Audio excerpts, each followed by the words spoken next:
There are some things in the world that are totally irritating, but they become trending, like the Nyan Cat video. Everyone today talks about cockroach startups, and it's become very irritating to read about them. But you can't neglect the trend. What the hell are these cockroach startups?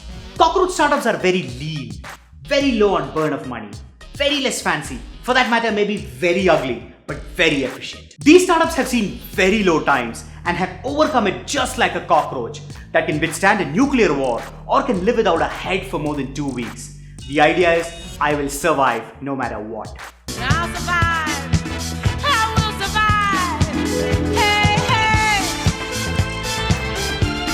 hey. The most debated topic of the week, search pricing used by cab companies like Ola and Uber. Let's say you're in Koramangala and there are 100 cabs out there. Now this is enough to take care of the travel needs of people in Koramangala. Suddenly, the number of cabs go down to 20. Now, there aren't enough cabs for the kind of demand. So now, the prices go up by 2x or 2.5x or 3x automatically based on an algorithm.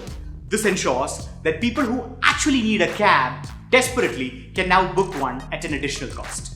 Even during search pricing, the payout given to the drivers is 80% of the total cost, and this ensures that more drivers apply to make more money. This also gets back more cabs on the streets because they can now make more money during a search. So now there are more cabs in Koramangala and the search drops. In one way or the other, search pricing ensures that there is some kind of a balance that is maintained. In case of a fire or a calamity, the search pricing algorithm can be manually turned off, benefiting customers. Folks from the industry are actually supporting search pricing. While flights, buses, or for that matter, Indian railways can have differential pricing based on demand, why not cabs? While for some customers who have no idea of search and book cabs, they get the shock of their lives at the end of the trip. The need of the hour is proper understanding and regulation. While the government feels that search pricing has to be banned, and some very intelligent people have said that this is equal to daylight robbery, they don't really understand the logic behind search pricing.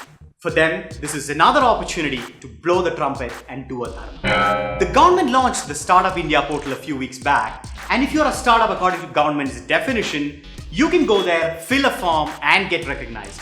This also ensures that you'll be notified of various schemes by the government.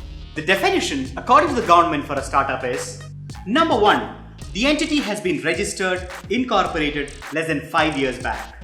Number 2, for any given year, the turnover is less than 25 crores.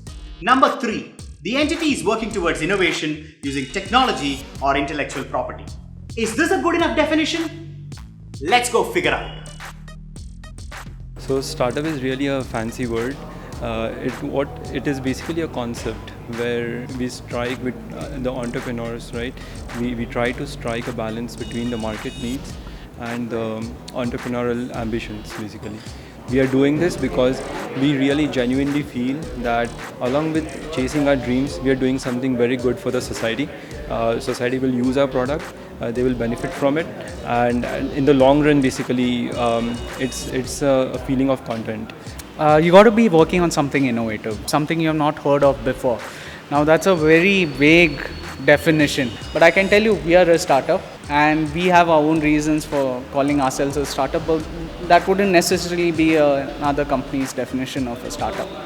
Startup could be measured in terms of the revenue that they are making, possibly, and the timeline in which the startup matures to become a corporate entity. So the balance depends upon the industry in which the startup is, and you cannot generalize it to in a much bigger measure, saying that any company in any industry will measure up to this. Yeah, obviously it's a small company which has started recently. They have a lot of flexibility in terms of work culture and stuff like that. And also, yeah, the people are more enthusiastic in a startup because there's no particular set of rules that you follow, right? They're not confined to one particular role.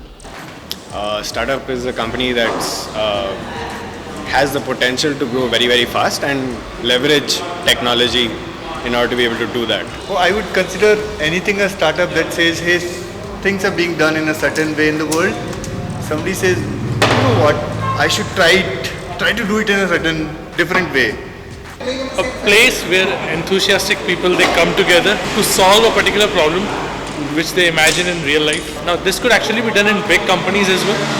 the reason startups are more favored by these so-called geeks or enthusiastic people is because they get to completely own the problem, work on it in their way, and just focus on getting the problem solved without any bureaucratic interventions or without any worries about getting approvals and going in a channelist manner.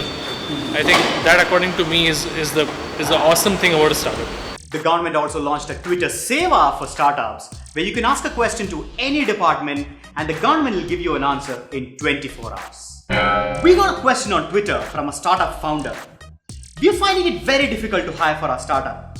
What are we missing out on? I think first and foremost thing which you'll have to take care is make sure like your site is well done, your about us page is clearly orchestrating all that you have got, your office culture, your reason for existence, your mission, what you wanted to achieve, talk about your job roles, the culture of the office, why you would want them to join with you. I think if you make a presence in the social media, if you clearly orchestrate your needs, your company vision, and then if you can communicate really that with the candidates, then you are there. I think candidates will come join you. What I've seen is whenever we are hiring for startups, you'll have to show that energy while hiring. Don't make them wait. In startups, you show that energy, you don't delay, you want things to be done very quickly. And then in startups, typically the founders look for the right attitude and they hire them for the right attitude, and then skills, I think they look to train them later. But getting them interested in your idea, getting them aligned to your vision, and then getting them interested in your company is the first thing that you'll have to do. Adding on, we feel that there are 3 common tools that you can use to hire for your startup. Number 1, the most commonly used tool in the world today, AngelList. You can go add your company and your jobs there and find candidates. Number 2, if you're looking for techies or developers, the best platform today in India is HasGeek. And number 3, the new kid on the block, Super, the Tinder for jobs. Go check them out. So if you have any questions, tweet them to us on @dencha_capital and we'll get them answered by experts of the domain. A new category of startups that have emerged are ones where you can go out and rent clothes. Here's a cool one from Bangalore. StyleBank is an online platform where women can come and rent clothing for up to 48 hours. And deliveries on us, laundries on us. So we believe every woman should have the license to experiment with her style. And so fashion is something that constantly changes, so you don't really need to buy it. Of course, you need to buy your essentials and your classic pieces, but everything else you don't need to invest. So it's a platform where you come, you own the look for 48 hours, and you pay only 1/10 the cost for it.